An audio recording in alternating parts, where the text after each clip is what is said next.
Hi friends, welcome to my channel. సోమవారం అనగానే శివయ్య అయితే మనం గుర్తు వస్తూ ఉంటాడు. అయితే చాలామంది సోమవారం నాడు శివయ్యకి పూజ చేస్తూ ఉంటారు. ప్రత్యేకంగా ఉపవాసం అయితే చేస్తూ ఉంటారు. అయితే ఈ ఉపవాసంలో మనం శివయ్యకు చేసే పూజలో కొన్ని పొరపాట్లను అయితే తెలియక చేస్తూ ఉంటాం. ఆ పొరపాట్లు ఏంటి? ఆ పొరపాట్లు చేయడం వల్ల శివయ్యకి మన మీద కోపం వస్తుంది. అలాగే శివాలయంలో కొన్ని తప్పులు చేస్తూ ఉంటారు. మరి ఏంటి అనేది ఈ వీడియోలో అయితే మనం చూద్దాం. వీడియోని మొదటిసారి చూస్తున్నట్లయితే ప్లీజ్ సబ్స్క్రైబ్ చేసుకోండి. వీడియో మీకు నచ్చితే లైక్ చేయండి. ఇక శివాలయంలో అయితే చాలామంది సోమవారం అయితే గుడికి వెళ్తూ ఉంటారు. ప్రత్యేకంగా సోమవారం నాడు శివయ్యకి ఉపవాసం ఉంటూ ఉంటారు. ఈ ఉపవాసం అనేది ఎంతో విశిష్టమైనది. ఇలా సోమవారం కనుక ఉపవాసం ఉండి శివయ్యకు పూజ చేసినట్లయితే కోటి జన్మల పుణ్య ఫలితం మనకు లభిస్తుంది. అలాగే సోమవారం నాడు ప్రత్యేకమైన పూజ చేయాలి. అలాగే శివాలయానికి వెళ్ళి శివలింగానికి జలాభిషేకం కానివ్వండి, అభిషేకాలు అయితే చేస్తూ ఉంటారు. చాలా మంచిది. అలా చేయడం వల్ల మనకు కోటి జన్మల పుణ్య ఫలితం లభిస్తుంది. మరియు శివాలయంలో రావి చెట్టు చుట్టూ కూడా 108 ప్రదక్షిణలు చేసినట్లయితే మనకున్న ఆర్థిక సమస్యలన్నీ తొలగిపోతూ ఉంటాయి. అలాగే సోమవారం ఉపవాసం చేసేటప్పుడు మనం ప్రత్యేకమైన పద్ధతిని అయితే పాటిస్తూ ఉంటారు. చాలామంది మొత్తం కటిక ఉపవాసం కాకుండా పండ్లు ఫలాలతో కూడా ఉపవాసం చేయొచ్చు. అలాగే ఉపవాసం రోజు ఉన్న ఎట్టి పరిస్థితుల్లో కూడా ఉల్లిగడ్డ, అల్లం ఎల్లిగడ్డలు ఇలాంటివి మనం తినే ఆహారంలో ఉపయోగించకూడదు. అలాగే సోమవారం నాడు ఉపవాసం ఉండేవాళ్ళు ఖచ్చితంగా బ్రహ్మచర్యం పాటించాల్సి ఉంటుంది. అలా చేసినట్లయితేనే మనకు ఆ పుణ్య ఫలితం, మనకు ఉపవాసం ఉన్న పుణ్య ఫలితం, ఆ పూజా ఫలితం మనకు దక్కుతుంది. అలాగే శివుడికి ఎంతో ఇష్టమైన బిల్వ పత్రాలను సమర్పించినట్లయితే మనకు మంచి జరుగుతుంది. అలాగే ఈ బిల్వ పత్రాలను చెట్టు నుండి కోసేటప్పుడు కొన్ని ప్రత్యేకమైన పద్ధతులు ఉంటాయి.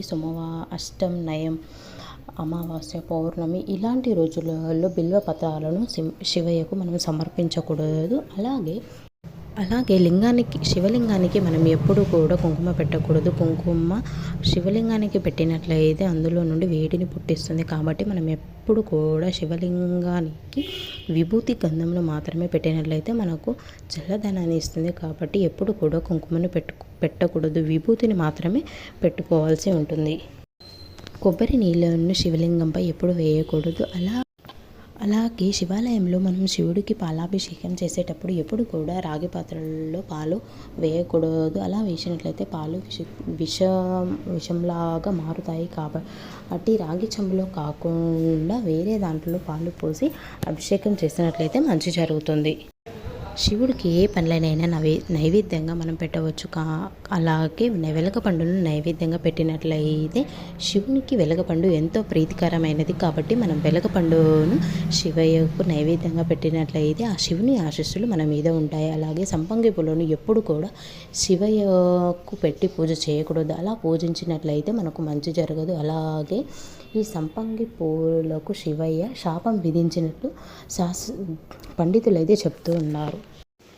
మనం ఇంట్లో శివయ్యకి పూజ చేసేటప్పుడు ముందుగా వినాయకునికి పూజ చేసిన తర్వాతనే మనం శివయ్యను పూజించాల్సి ఉంటుంది. ఎందుకంటే శివయ్యనే ప్రత్యేకంగా చెప్పాడు. మనం ఏ పూజ చేసినా, ఏ వ్రతాలు, నోములు, ఏ పండుగలు చేసినా సరే ముందుగా వినాయకుడిని పూజిస్తాము. కాబట్టి మనం ముందు వినాయకుడిని పూజించిన తర్వాతనే శివయ్యను పూజించాల్సి ఉంటుంది. వినాయకునికి సమర్పించిన నీరు, పాలు, ఇతర పదార్థాలను శివయ్యకు కూడా ఉపయోగించవచ్చు. అలాగే పాలు, పండ్లు, ఇలా నెయ్యి వాటితో అభిషేకం చేయడం కంటే శివుడికి గంగా నీరు అంటే ఎంతో ఇష్టం. కాబట్టి గంగా నీరుతో మనం అభిషేకం చేసినట్లయితే మనకు ఎంతో పుణ్య ఫలితం లభిస్తుంది.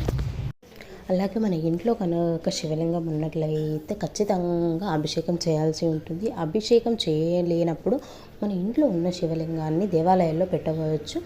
ఇంట్లో శివలింగం ఉంటే మాత్రం ఖచ్చితంగా వారానికి 1-2 సార్లు మాత్రం ఖచ్చితంగా అభిషేకం చేయాల్సి ఉంటుంది. ఎందుకంటే శివుడు అభిషేక ప్రియుడు కాబట్టి మనం అభిషేకం చేయాలి. అలాగే పంచామృతాలతో మనం పెరుగు, నెయ్యి, పాలు ఇలా అభిషేకం చేసిన తర్వాత మనం ఆ నీటితో అభిషేకం చేస్తేనే ఆ అభిషేకం చేసిన పుణ్య ఫలితం మనకు దక్కుతుంది. అలాగే సంపూర్ణ అభిషేకం శివలింగానికి జరుగుతుంది.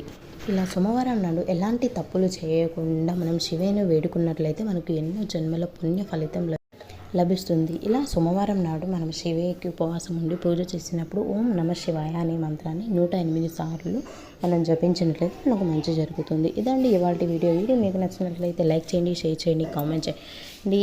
Please subscribe my channel. Thank you for watching.